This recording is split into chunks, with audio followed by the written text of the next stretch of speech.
I'm going to really start with kind of the overarching components of that broader state risk management system as it relates to this unique group of individuals, those who engage in sexual harm, right? And then I'm going to use that information, that data that forms that system and the different components within it to really kind of get into the specifics about the man you're here to learn about tonight. And then I'll transition on into some additional resources as you are all looking to implement this information effectively into your community and family safety planning efforts. So that's my goal and objective for the evening. And so without further ado, the best place to begin, I find, with conversations like this is with what we know as communities, as a society. And that is that those who engage in this type of harm, sexual harm, they exist. So the real question then becomes, what is it that we're doing as various agencies and entities within the state to address those who we've become aware of engaging in this type of harm? And so one of the first components that came online with that broader state risk management system was the registry. Originally known as the Sex Offender Registry, many of you may recall it being called that. It really focused, well, it began with the abduction of Jacob Wetterling. The Wetterling family and other advocacy groups went around to law enforcement throughout that experience and asked, what more can we do to support you in your policing efforts with this unique population of individuals?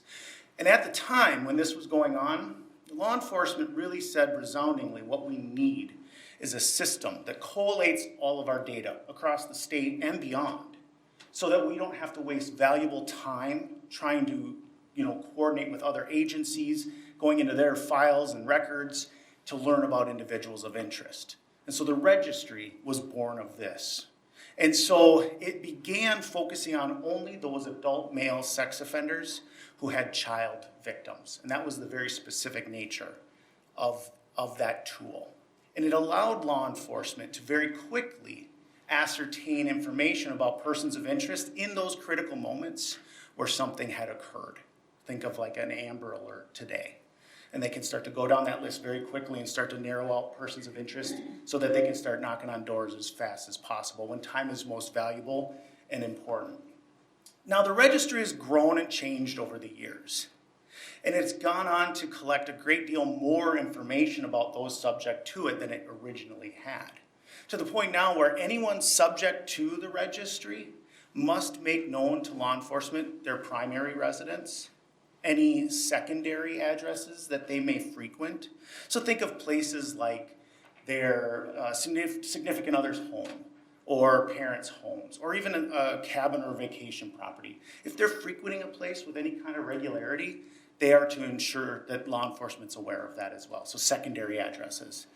Any vehicles that they operate, and that includes vehicles that they may operate for an employer. They must also notify law enforcement of their employment, any schools that they may be attending, and other information such as scars, marks, tattoos, phone numbers, and so on. And also must provide law enforcement with a photograph so that they always have an accurate depiction of what that individual looks like. So it's a very robust system. The registry is maintained by the state's Bureau of Criminal Apprehension, the BCA, and it often will get confused with the Department of Corrections public registrant search. And I'll speak a little bit more about that as we get into some more information here. But just know that the registry by law is deemed private information. All of the data it collects and retains on those subject to it is for law enforcement purposes only, with some exceptions, and I'll explain those too. So just keep this in mind as we get into a little more information. I've mentioned that the registry has grown and adapted and changed over the years from the early 90s when it first came online. And it now includes not only those that have been charged with or convicted of sex crimes, but it's also gone on to include those individuals who are either charged with or convicted of non-sex specific offenses, as you can see, such as kidnapping and false imprisonment. So the name had to change. And so the state determined that they were going to call it the Predatory Offender Registry. Now, that verbiage is unsettling to say the least. When we think of a predator, we think of somebody hunting, lurking, right?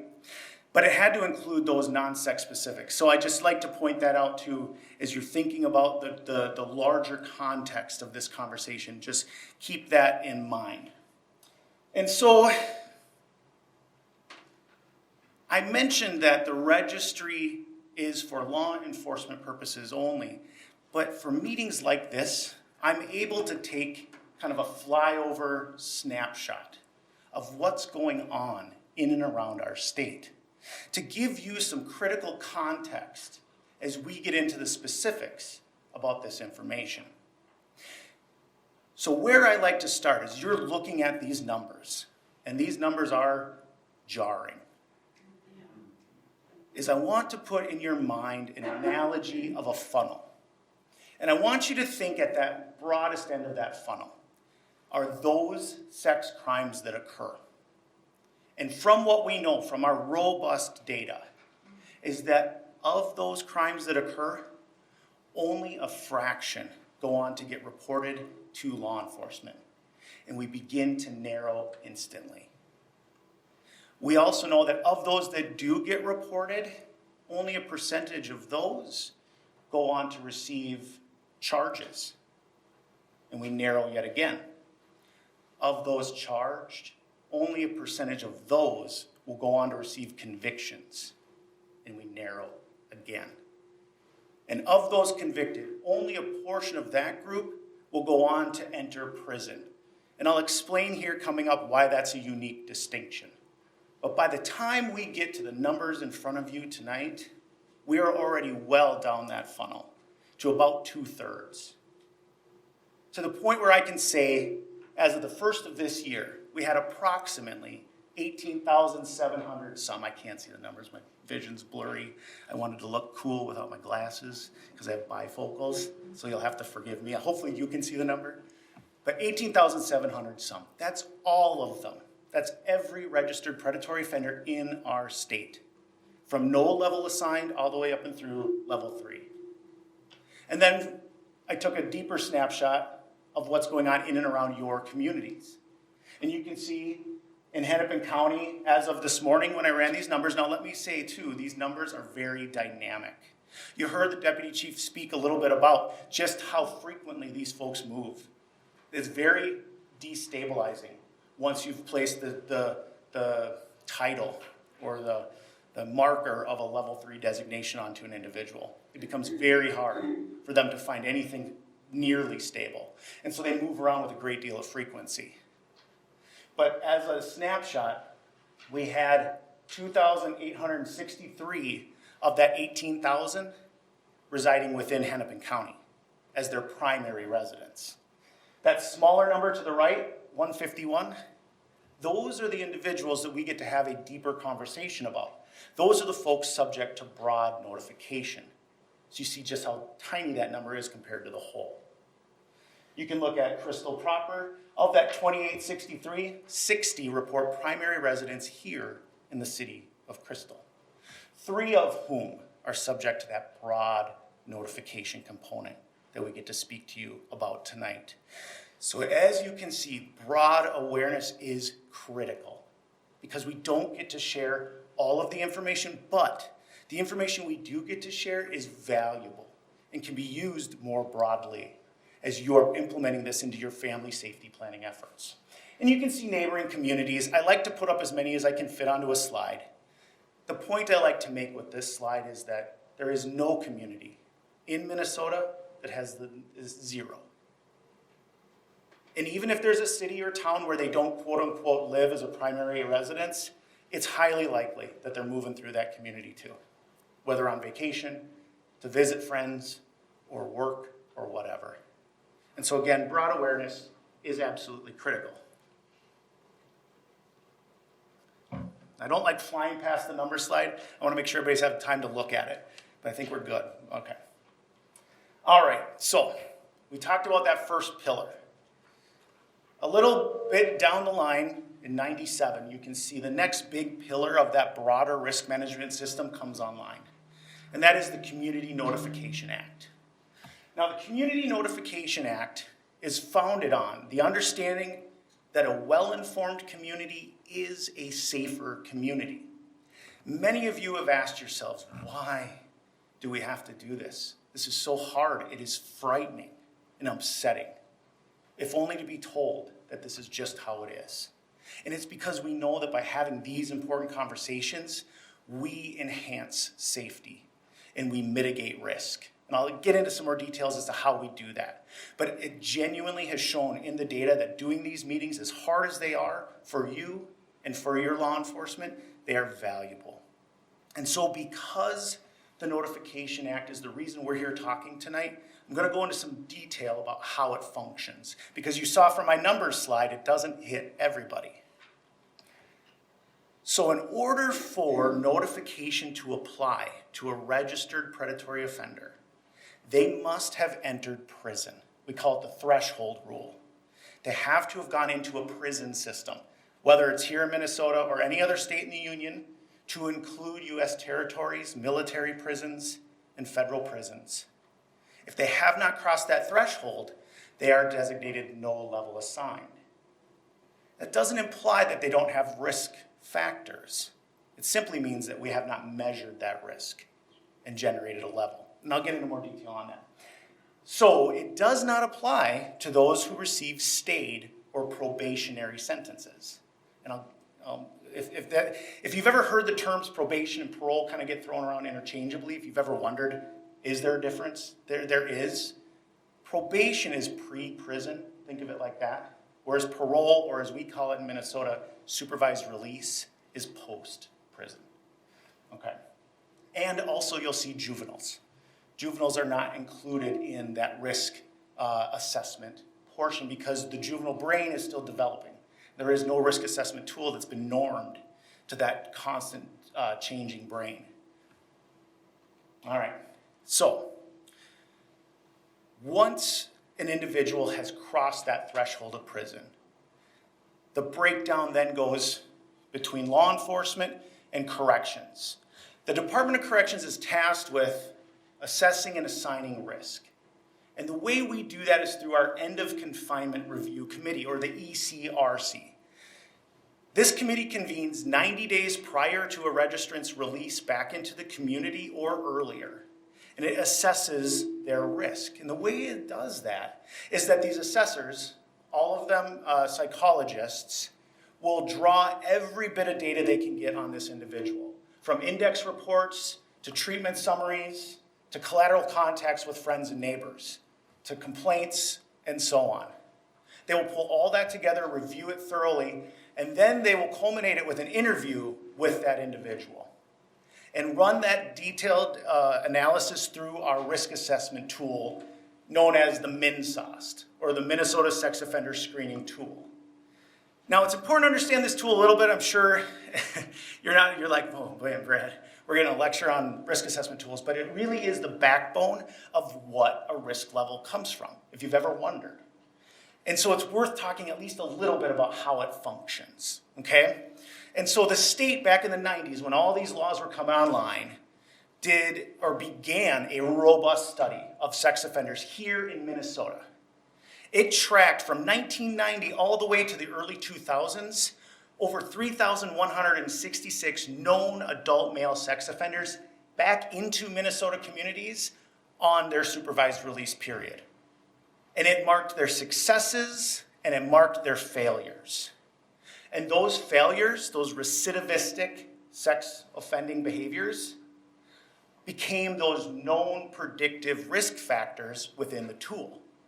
And the tool has actually been built upon since the 2000s, where the earliest bit of data we collected was in 2012, with over another 2,000 plus known adult male sex offenders added to it, so that we have over 5,000 subjects in the data set so far. So you can just see the robustness of this. And so when I speak to you tonight about a level 1 individual, know that what I'm saying is this person has a lower amount of risk factors as compared to that peer group. A level 2 has a moderate amount, and a level 3 has a higher amount. But it's important to understand a couple limitations when it comes to risk assessment tools. While they're valuable, and very helpful for law enforcement and corrections to really appropriate their tools most effectively to mitigate that risk, the one thing they cannot do is predict the future.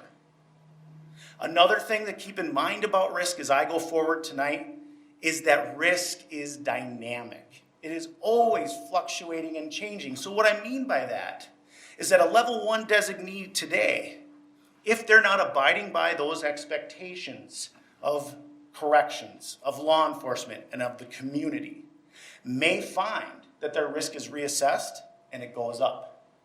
Just the same as a level 3 may show through lengthy period of re-entry and rehabilitation that their risk factors have gone down.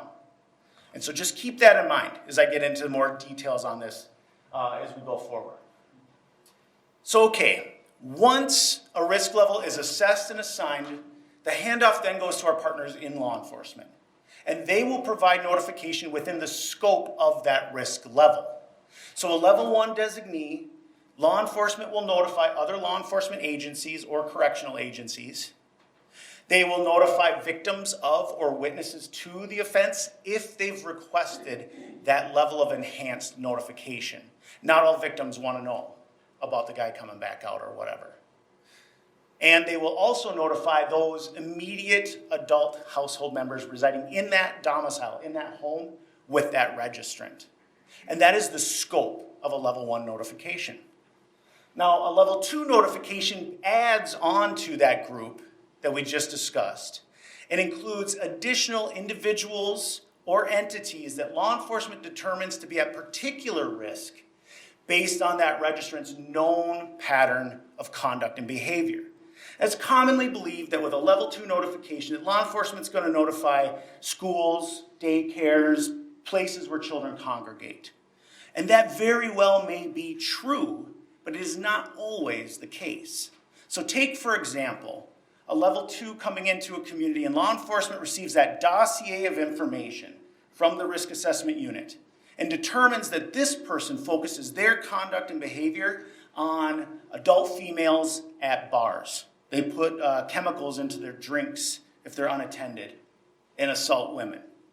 In that scenario, law enforcement may focus their notification in that towards those bar owners so that they can inform their security staff so they're aware if this person's in their bar, they know what to do.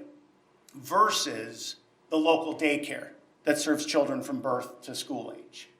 Now, on the flip side, with a level 2 notification, you may find a scenario where law enforcement becomes aware of a level 2. Now, this person focuses their conduct and behavior on unaccompanied minors. Think teens in transit from school to after-school activities or home.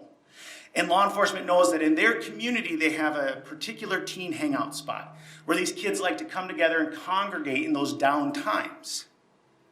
In that scenario, law enforcement very well may go to the proprietor of that hangout spot and say, hey, if you see this guy hanging out, trying to create relationships and talk with these kids, we'd like you to let us know.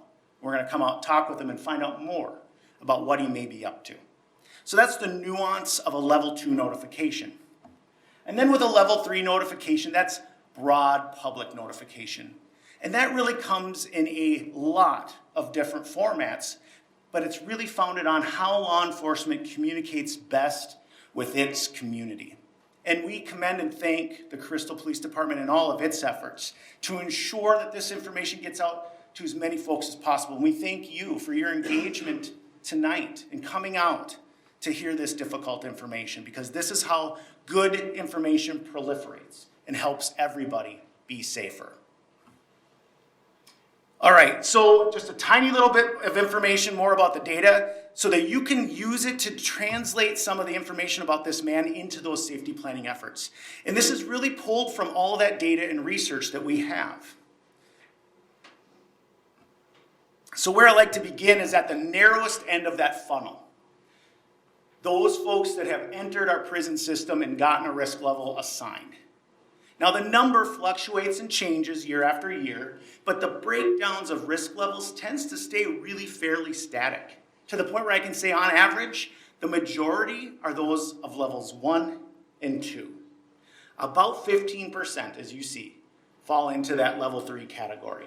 And remembering back to that slide with all those numbers, that's the smallest amount of people we get to talk about. But again, knowing what we know about them, you can apply it much more broadly. So just keep that in mind.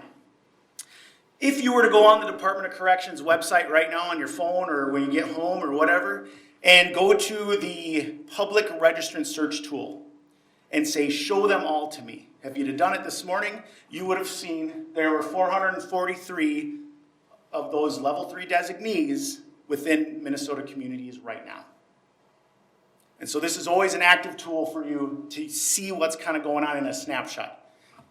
Of that 443, 15 are out of compliance and need to be brought back into compliance. And I like to share that information because with you being out and around in your lives, you may see somebody and identify them or recognize them, and you could help in that process of bringing them back into compliance by notifying local law enforcement that you've seen the individual.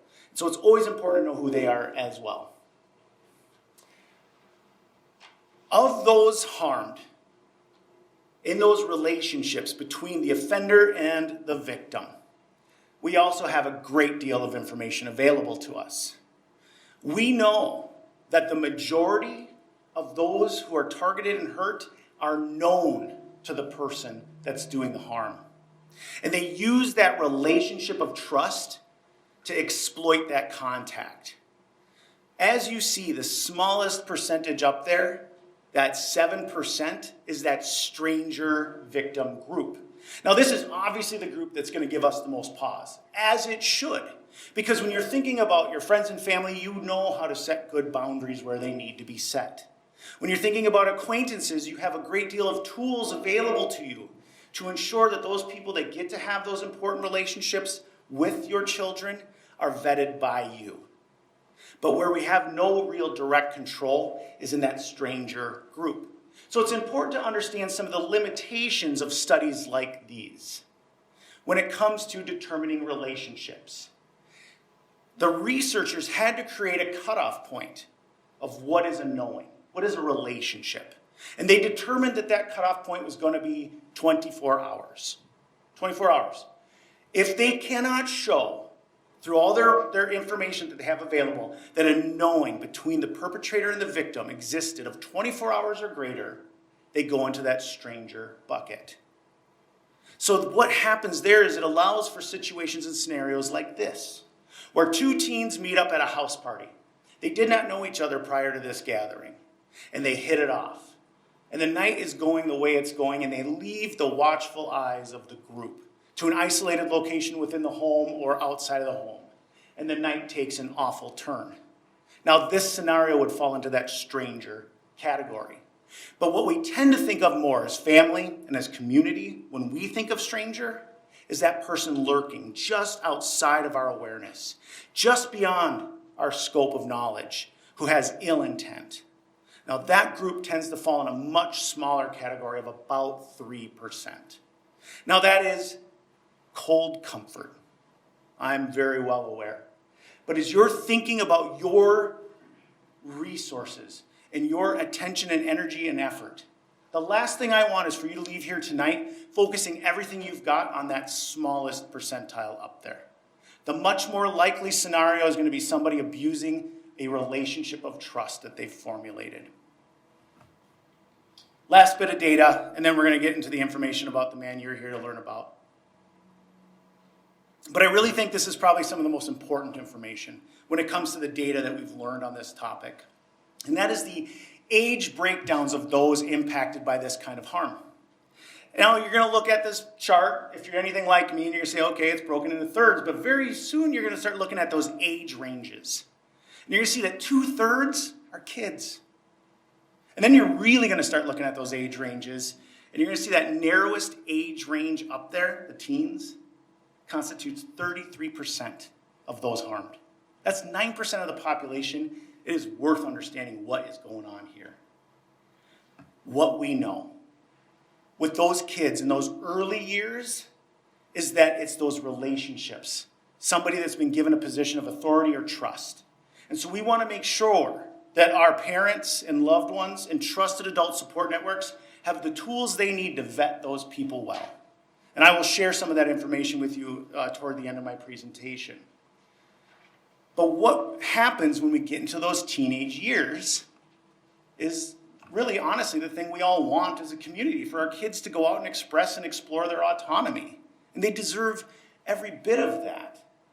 But it is what makes them vulnerable. Because now they're formulating relationships outside of the careful, watchful eyes of that trusted adult support network. And so what we've done as community, as family, is we used to use that model of the talk, where we pulled our kid aside at that critical age in their life, and we removed the veil just enough, just a bit, to show our kid that the world is not as safe as it had been made to be for them when they were younger. And we found with that method that we kind of got one of two really distinct reactions from our children. One was either just straight up, no way, mom, dad, grandpa, grandma, you don't understand my friends, they're fine, I'm fine, thanks for your concern. Or on the flip side, we got straight up fear. And our kids would stop engaging in the very things they'd grown to love in their lives. Neither reaction is what we seek. So what we've learned through our collaboration and work with victim services groups, advocacy groups, law enforcement, and all other entities that are involved in this important stuff, was that really what works best is a lot of little talks, age appropriate in their design, that grow with the child, so as not to create fear, because we know that scared kids do not equal safe kids. But we also need our kids to understand that nice people do not equal safe people. And so I will give you some additional resources here as we get into more of that side of things so that you can continue those important conversations. But now I want to shift gears, and I want to talk about the man you're here to learn about tonight. I want you to use the information I've thrown at you as an overlay as we get into the specifics about him. So does he still look like that? Mm-hmm. This is Odesse Miller, or as he goes by, Jared Overturf. If you look him up under either name, you will find him. They're linked. Photographs are updated on average of annually, or if the individual were to change his appearance in a dramatic way. So if you were to see this man and he no longer looks like he does in this photograph, certainly notify law enforcement or corrections or both.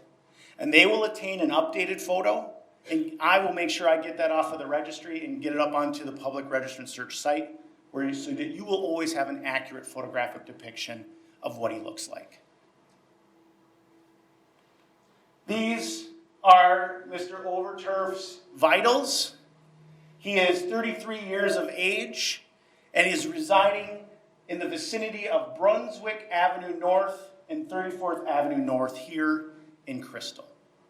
Now I want to take a moment and speak to a question that will come up in meetings like this with some frequency. And that question is, Brad, tell us where he lives. We really want to know. It's going to help us feel a whole lot better. And I'll say, you remember the information that's collected and retained by the registry is private for law enforcement purposes only. So that means your law enforcement absolutely knows where he lives and where he frequents. So does corrections. And we can accomplish a lot with a proximal address. Because no doubt, those of you who live within this area, if you aren't already aware of where he lives, you will. You'll see him as he comes and he goes, and you'll share that information among yourselves, and that's just fine.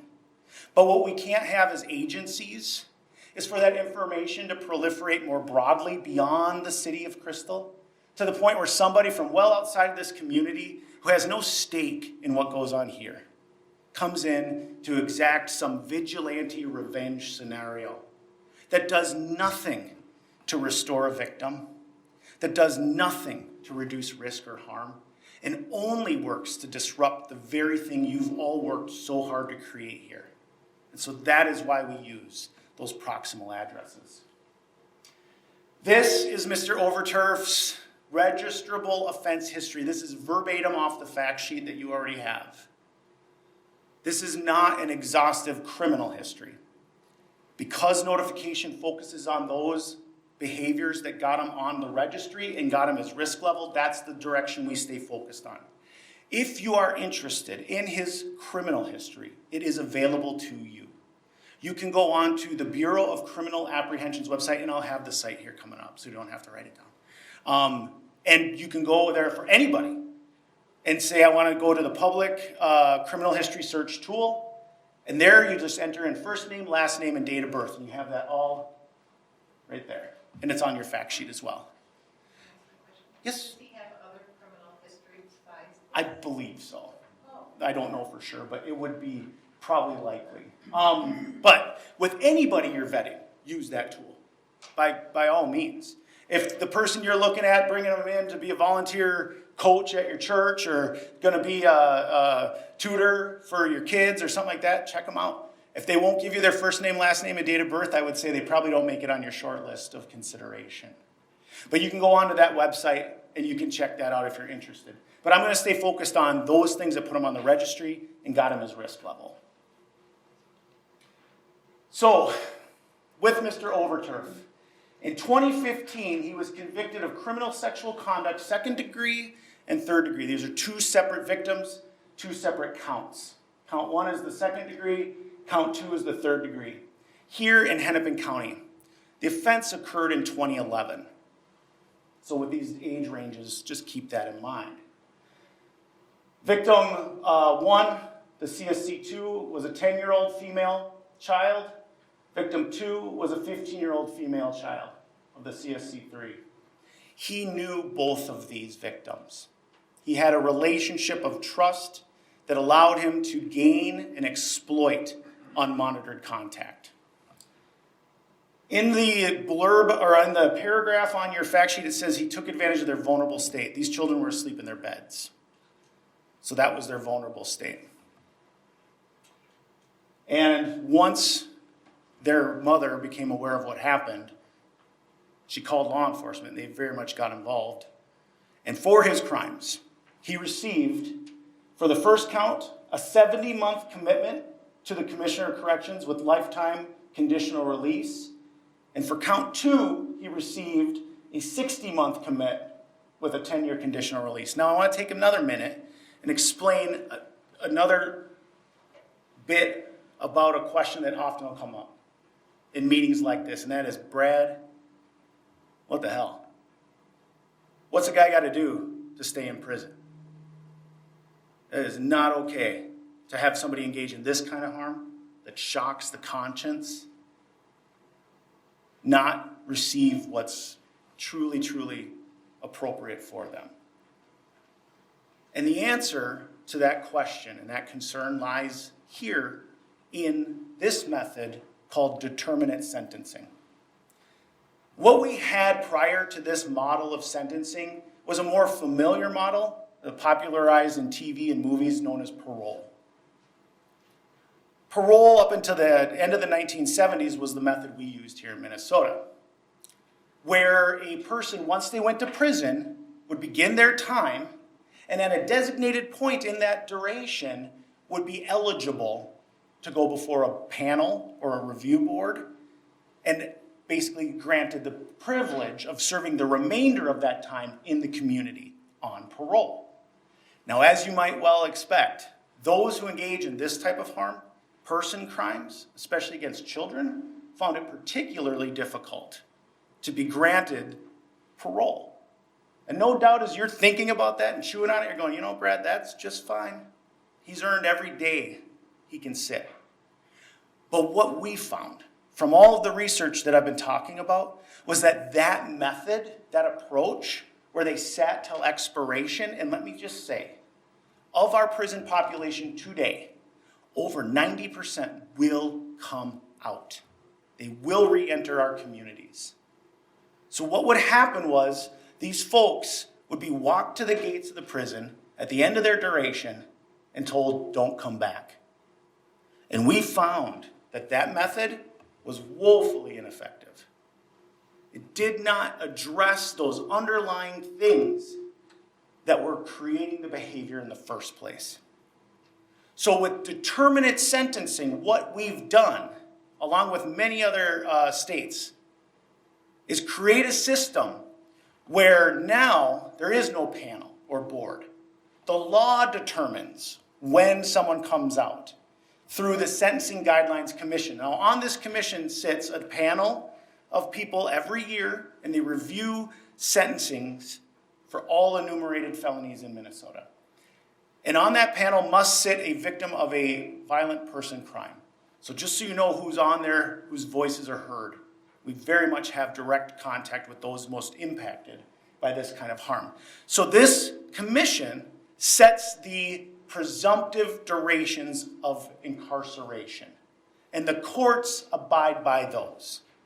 So for a Crimsex 2, the presumptive with his criminal history points was 70 months, of which under determinate sentencing, you serve 2/3 in the institution if you go to prison, if you don't receive a stayed sentence, and 1/3 in the community on supervised release.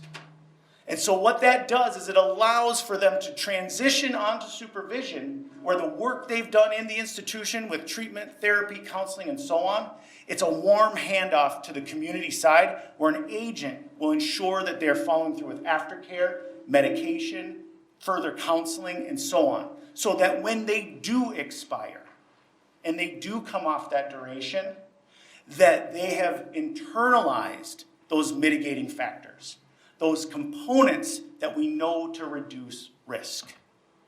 And so this is where determinate sentencing comes online. Now you'll see the enhancer on CSC2, that 10-year conditional release, and on the on the CSC1, or count 1, CSC2, lifetime conditional release. That is an enhancer. So those enhancers extend that final third for a period of 10 years and lifetime in this case. So he will always be subject to supervision for his natural life. And 10 years is the more average one, but obviously the life sentence, it'll all run underneath that. All right.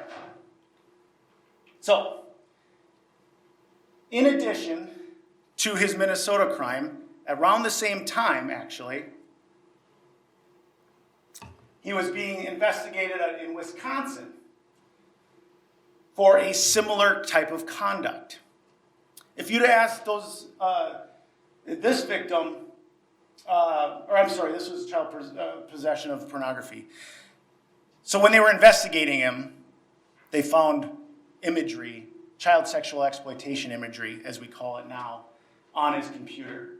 And he was ultimately convicted for that. Now that all falls underneath his Minnesota time. So his duration, his chronology as it sits. In October 2015, he came into prison for both those convictions. And in 2019, he was released at that 2/3 mark as a level 3. He was designated a level 3 right out of the gate onto supervision in the community. So he's been out in Minnesota community since 2019. You'll see in 2021, he was revoked. His release can be revoked at any point if he's in violation of his conditions of release, those expectations placed on him for being in the community safely and successfully. These were technical violations, not new crimes. That's important to point out. This was behavior and conduct that we know to be predictive of risk. And so we intervene well ahead of anything occurring so that we can address it, modify it, and mitigate it, and so on. And so he was allowed back into the community here just recently in April of last year, and has been back in our community since that time, and has just moved now to Crystal. As it sits, for his supervision, he will be watched by corrections, and it'll be intensive supervised release, which I'll share a little bit more detail on here coming up, for life, unless or until that risk level goes down. He will also be subject to the registry for life. Law enforcement will always know where he lives, where he works, what he drives, where he frequents. And for as long as he remains a level 3, you will know this information as well. Intensive supervised release is another significant column or pillar in that broader risk management system that I've been talking about. It came online actually before the registry. And it is a mandated caseload that is capped at 15 per agent. To give you some perspective, as a standard supervised release agent, running a caseload of sex offenders, we sit at about 60 or so, which is pretty manageable for one agent. So you can see just how laser focused 15 is. For non-sex specific crimes, it can be over 100. So and ISR operates with the primary objective of ensuring compliance and adherence to those behaviors and conduct that we know to mitigate risk. And they're very good at what they do, because we ultimately want that successful reintegration. Now, obviously, for this individual, should he continue to fail at engaging in those positive, pro-social, mitigating behaviors, the alternative is always to return him back to the institution for additional time to address whatever issues may be going on. ISR utilizes a great deal of tools and resources that they have available to them, up to and including global positioning tracking, frequent contacts with the individual. They will be in contact with employers, with treatment providers, and the like, always getting updates and feedback. They work very closely with local law enforcement as well to do searches and things of that nature of the house, just to ensure the constant maintenance of conditions and expectations. I'll give you an example. One of the expectations will be that he cannot possess any electronic devices that will connect to the internet without prior agent approval. And that approval comes with an expectation that there's monitoring and tracking software on that device. But we know that devices are easily hidden. We know with Wi-Fi, it's harder and harder to know if they're actually accessing the internet. It used to be I could just walk in, look around a guy's room, and if I saw a cable, I knew he was on the internet. But nowadays with Wi-Fi, not so easy. Well, guess what? We've got dogs now that can sniff out electronics. It's wild. So I'll just call up the BCA, they'll come over with their dog, and we'll do a search with the Crystal PD and make sure he's in compliance. Again, my expectation is that he'll always be in compliance. But then we also, we want to make sure, but we want to confirm, right? Optimistic, but cautious. Again, always focusing on that reentry, because while he's a lifetime supervised releasee or conditional releasee, most of our guys are not. We will end up with no time. We will run out of runway, as I call it. And so we really want to work hard to ensure that they are getting what they need, so that when their rights are restored to them, that they go on to lead a quiet existence. Because them being quiet is the community being safe. ISR operates much like law enforcement. There's always an agent on call. Law enforcement has that contact number. If they ever need to get a hold of that agent, they most certainly can. Again, everything is randomized, and these guys never know when we're coming out. We show up when we decide we want to show up. Nothing he'll do in the community will be unplanned. He is not allowed to do anything on a whim, with the exception of going to the emergency room. And he'd better explain what happened if he's not unconscious when he's at the emergency room as well. And I'll show up there. I've done it before, because I've had guys boogie on me and say, oh no, I'm going to the ER. I'm like, great, which one? And I'll be out there to visit with them. So just to give you an idea of the rigor that goes on with this caseload. Nothing he will do will be unscheduled or unplanned. Everything he wants to do will be scheduled a week prior or better, because we need him to instill this constant planning state of mind. We want him thinking through everything he's going to do. If he's allowed to go places where there may be community engagement, he will have a safety plan of how he's going to behave and manage himself in those scenarios. And it will be expected that he adheres to that safety plan. And agents will be present to ensure that that occurs. So just to give you some snapshots. This is his direct agent. Again, I mentioned they work in a team. There's no one ISR agent. But Chad is the direct agent managing this individual. This is his contact number. If you have any questions whatsoever about this man, if you see him coming and going and you wonder, is he allowed to be doing the things I'm seeing him doing? Certainly call and ask. If you see him engaging in conduct that just raises the hair on the back of your neck or gives you concern or pause, your best and most direct resource is right here in Crystal with you. The Crystal PD is no stranger to this population and its needs. They've been managing this group since the 90s and even before. And they are your best and most direct resource. And I want to encourage you to lean on them, because you saw from my numbers early on that there's a lot of folks we don't get to know about. They know. And so if you see anyone in your community engaging in conduct or behavior that just raises your alarm bells, but maybe it's not this guy, but now that you're thinking about it and that awareness has been broadened, you're thinking, I'm not sure. I'm not sure if what this guy's up to is really a good idea or a good thing. Call these folks, because they have that tool available to them, and they're there to utilize it for you. So just keep that in mind. If you're just curious about how the PD manages this unique population, certainly contact their non-emergency number. And I know Deputy Chief's given you his number as well. Certainly utilize that. They're a great resource. Other resources I want to share with you as I'm wrapping up is the Jacob Wetterling Resource Center. I spoke to you about, with children, having those age-appropriate conversations with our kids in a way that doesn't invoke fear, but also gives them good information. The JWRC is a fantastic resource if you're contemplating how to have those important conversations. Definitely look to them for more information. They have web videos online, and they'll also even come out and do workshops with families, with community groups, even at schools and so on. I also want to share with you your local victim services provider. Because regardless of how hard we try, we know that with the data we have, that even in a room this size, somebody here has either themselves endured some kind of harm or has supported somebody who has endured this harm. And conversations like this have a way of ripping that all back up again. And it can be excruciating. If you know of anyone struggling, who is fearful, who is so back into that headspace, I want you to make sure they get this information and reach out to these folks to get the support they so rightfully need and deserve.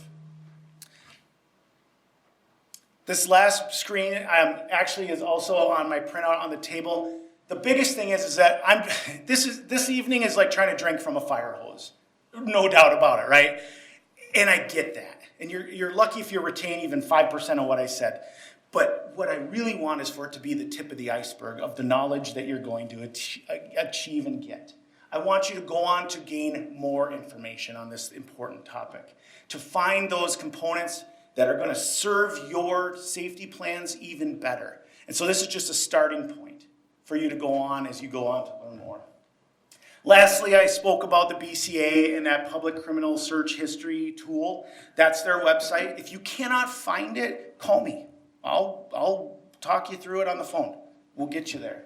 And also the Department of Corrections, where we maintain all of the data that I've been throwing at you in my fancy PowerPoint slides is there in its pure form, so that you can take a look at it, read through it, and draw your own conclusions, and I encourage you to do so.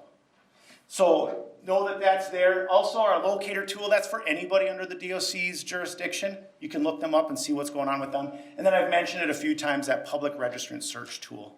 Again, if you cannot locate any of these things, call me. My number's at the end of this, and I have cards at the front here. Do give me a call and say, Brad, I can't find this stuff you said that I could use. And we'll get you there. All right, to put a bow on things, as you're trying to kind of package this all up into something that's going to be workable for you, if you take nothing else away from all I've shared, I really genuinely hope it is this: that from what we know, with all of our data and research, and we know a lot, 90% of those who engage in this kind of harm, sexual harm, once they go through that full array of our state's risk mitigation tools and systems, do not go on to reoffend in a sexual way. And that is significant. 90% of those that engage in this type of harm are known to the people that they're hurting. And they use that relationship of trust as a way to exploit unmonitored contact. And so that last 90 is really kind of the inverse of the first. To date, if you were to go on the Sentencing Guidelines Commission's website and say, show me all the data from the 80s when this started of sex offenses that occur in Minnesota year after year, they will show you the ones that were recidivistic, committed by a repeat sex offender. And what you will find is that at no point from the 80s on into last year's data set was it ever greater than 10%. What that means is if I took all 18,700 some known sex offenders right now, ripped them from our state and placed them on the moon, I would have impacted sex crimes in our state by no better than 10%. That is not enough. Awareness and education is where it is at. We all work together. We all watch out for each other. This community is strong. Look at you tonight. I was amazed watching you walk in here, and I'm so grateful for the time you took. And you will each speak with people and share this information, and it will proliferate. And your community will be stronger for it.